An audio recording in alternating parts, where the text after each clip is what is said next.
Hello Libra, Sun, Moon, Rising, and Venus signs. General reading po ito kaya hindi ito magra-resonate sa lahat. Kulit nyo lang po kung ano ang sasakto sa inyong sitwasyon. At ito po ang inyong reading for the bare months. September, October, November, and December. Ayan. So titignan natin dito kung ano mga mensahe na kailangan ninyong marinig for the last 4 months of the year, no, ng 2023. At general reading po ito ha, kaya hindi ito magre-resonate sa lahat. Kunin nyo lang kung ano ang sasakto sa inyong sitwasyon. At saka po, maraming salamat sa inyong walang sawang pagsuporta sa ating channel. No, I truly appreciate it. God bless you all, Libra. At maraming salamat din po kung bago kayo rito. Maraming salamat sa inyong pagbisita. And welcome na welcome po kayo rito. So, tingnan natin kung anong mga mensahe ninyo for September. We have number 7, community. Ayan. So, you are getting the support of the community around you. Libra, may mga helpful people, supportive people dito na talaga namang handang dumamay sa iyo dito kung ano man ang inyong kailangan, no?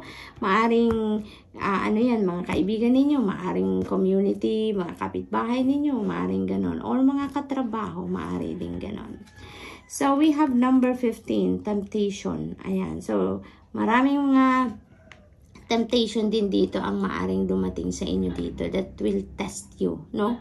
Kung gaano katatag ang inyong paninindigan siguro, no, or kung gaano kayo kadisiplinado pagdating sa kung anumang bagay na yan, no. So yan, matitempt kayo dyan. So what else? We have playfulness. Ayan, Libra. So maaring ang iba sa inyo dito, you are so focused on working, no, or maaring focus lang kayo sa isa, dalawang parte ng buhay ninyo, no? Doon lang umiikot siguro ang buhay ninyo. Kaya, parang inire-remind kayo ng message na to, na, teka lang Libra, may mga iba pang bagay na kailangan kang pagtuunan ng pansin or bigyan ng panahon, katulad na lang ng pagiging playful, katulad na lang ng pag-unwind, pag-yakap ninyo sa inyong inner child, na mag-have fun ka naman, maging ang tawag dito, minsan isipin mo na lang muli yung pagiging bata, 'di ba? Na stress-free, na nagsasaya lang, yung ganon, no? Because that will feed your soul. Kailangan mo din mag-unwind, kailangan mo din mag-enjoy, okay, Libra? So we also have Page of Wands. This is beautiful kasi dati ka nang busy, no? At ngayon mabibusy ka na naman ulit. Kaya kailangan mo talagang balansehin ang sarili mo. You also need to unwind, okay? So the Page of Wands, this is good news coming in, no? This is wonderful news coming in na maybe related sa mga financial opportunities, no? Maaring may balitang matanggap ka that is linked to the trabaho na inaplayan ninyo, or loans na inaplayan ninyo, or scholarship na inaplayan ninyo, or ng mga anak ninyo, maaring ganon, no? But definitely this is related to wonderful opportunities na parating, okay? So October, Libra, October, we have number 41, 7th chakra. Ayan. So, around October, you know, you are divinely guided. Tutulungan ka ng divine universe on how you're going to navigate your life around that time. Kaya naman, pinapadalahan ka dito ng mga downloads, no? Intuitive messages. Kaya napaka-importante na papakinggan mo ang iyong intuition, because maraming balita, maraming inspiration, new ideas ang maaring ipadala sa iyo ng divine universe around that time, okay? We have harmony. Ayan. So, for those people na nasa established relationship na, this is a really beautiful energy. Kasi masaya, no? Masaya ang relationship, masaya ang samahan, masaya ang inyong pagmamahalan. You're going to be very passionate about each other in your relationship. Magiging masaya. Masaya ang samahan, no? Nagkakaintindihan, you're on the same page, yung ganon. You are focused on cultivating your relationship para mas maging loving kayo, mas maging harmonious, at talagang masaya lang, no? Yung ganon. If you are also single, no? If you are also single and if you are ready to enter a new relationship, maaring ito din yung time na makilala mo na yung person mo, no? So good luck to that, Libra. What else for Libra in October? Power. Ayan. So, ang iba sa inyo, no? You are going to step into your personal power sa ngayon. Magigising na kayo sa katotohanan na this is your life. So, you are, entitled to run your life, no? Kasi, maaaring ang iba sa inyo dito, you allowed other people to run your life in the past. Pero ngayon, parang magigising na kayo sa katotohanan na teka lang, bakit ko nga ba hinahayaan ng ibang tao na sila yung magdikta ng kung ano ang gagawin ko, kung ano yung makakabuti sa akin, 'di ba? At parang naisasantabi mo na yung sarili mong desisyon, no?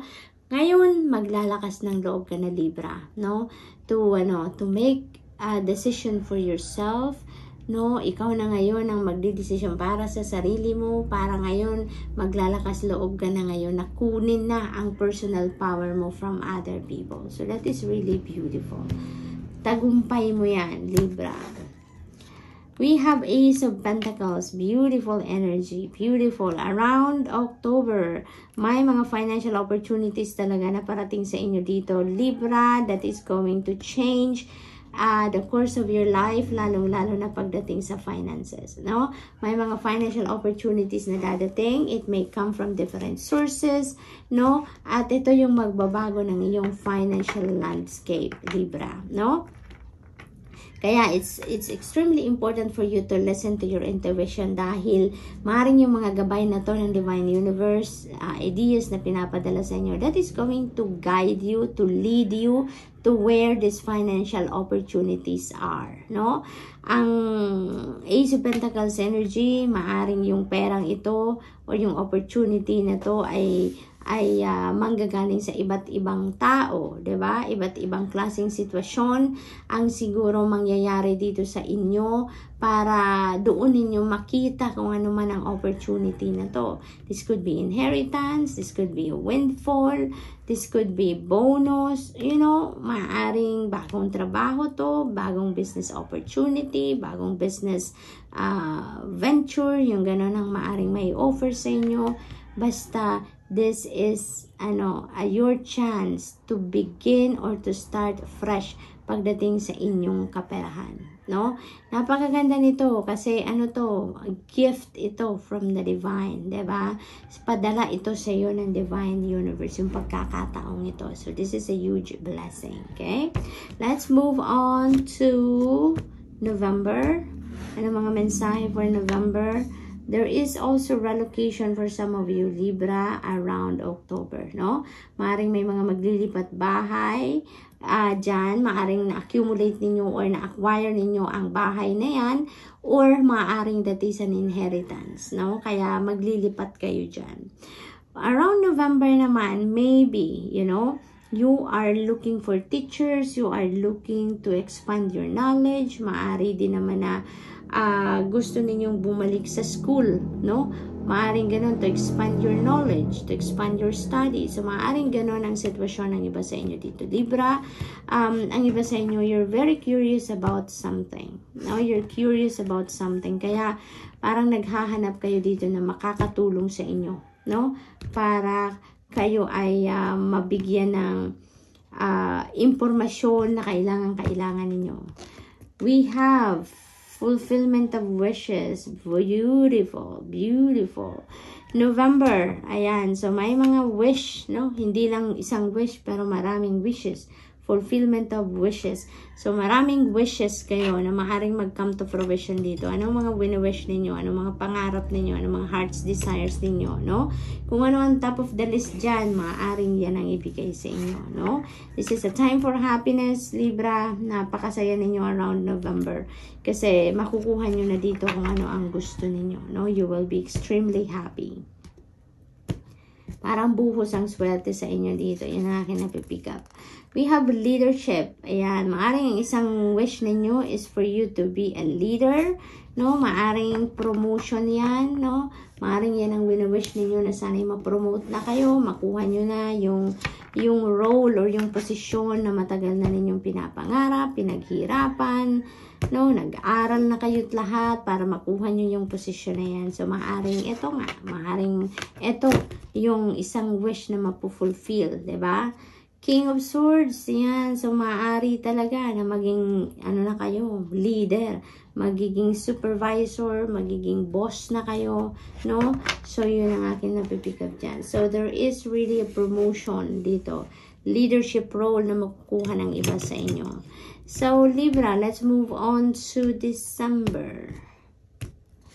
We have deceit. Ayan. You know what? Mag-iingat kayo ha sa mga nakakatrabaho ninyo, mga nakakasama ninyo. Because meron ditong nagbabantay sa inyo kung kailan sila makasalisi, kung kailan sila makatiming, no? Na makapag-sabotage sa inyo. So, maaaring sa trabaho yan. Kaya bantay sarado kayo sa mga computers ninyo, sa mga documents na tinatrabaho ninyo. Don't leave your desk na hindi unattended ang mga gamit ninyo. Okay?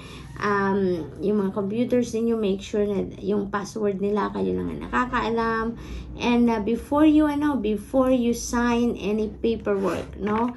Kahit na naman ang inyong ginagawa, before you sign it, make sure na i-review muna ninyo from top to bottom, left to right, ang nakasulat sa documents. Make sure that it's all correct.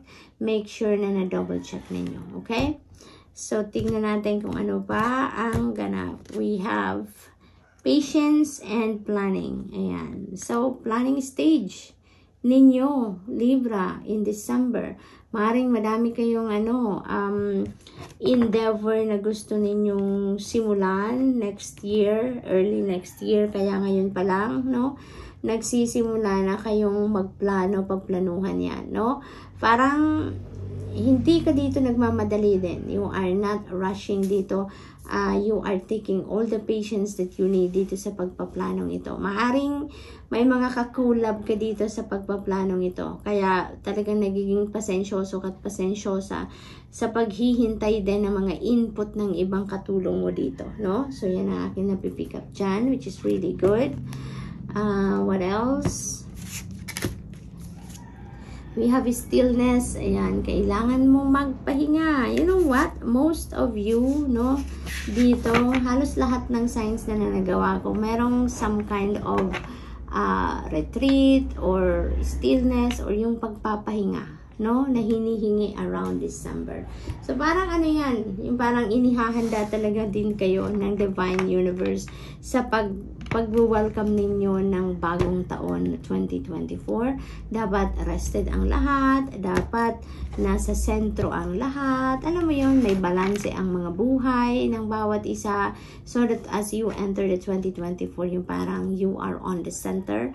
You can focus, you can concentrate, at magiging maayos ang pagsisimula ng taon. Kaya dapat relaxed, 'di ba? Naka-relax, walang masyadong wino-worry, walang stress, yung mga ganun ba. So, ganun din kayo, Libra, no? You're being advised here to put yourself into stillness at some point in December, nang sa gayon makapag-go through kayo ng mga iniisip ninyo, mga nararamdaman ninyo, nang ma-figure out ninyo kung ano yung necessary and what is not necessary pa na nandyan sa sarili ninyo, 'di ba? Kaya yun, Libra, pahinga kayo, no? Mag-reflect kayo so that you can also re-evaluate and reassess your life, no? Kung ano pa makailangan ninyong gawin, anong kailangan baguhin as you enter 2024, 'di ba? So, what else? We have the Tower energy. There is a sudden change. Kaya kayo pinagpapahinga, no? Kaya kayo pinagpapa-reflect because there is going to be a sudden change coming in so that you are physically, mentally, emotionally, and spiritually ready sa pagbabagong ito. Talagang kailangan handa kayo, no? So, yun. May mga pagbabago dito na bigla-bigla na lang susulpot, no? At maaring at some point makaramdam kayo ng discomfort dyan, but you know what, at the end of the day, kapag nakasettle na kayo, ipagpapasalamat nyo na nangyari kung ano ang nangyari. Kasi, ang resulta ng Tower energy dito, you know, mapupunta kayo sa punto kung saan you will be in alignment with your destiny. No? Medyo mahirap siguro ang pagbabagong ito sa una kasi syempre magugulat ka. This is a surprise change para sa iyo. Pero ipagpapasalamat mo yan ang malaki na nangyari kung ano ang nangyari. Okay? So Libra, that's all I have for you for the bear months. I hope nakatulong ang mga mensaheng ito in some way. Thank you for watching. Love and light. Namaste.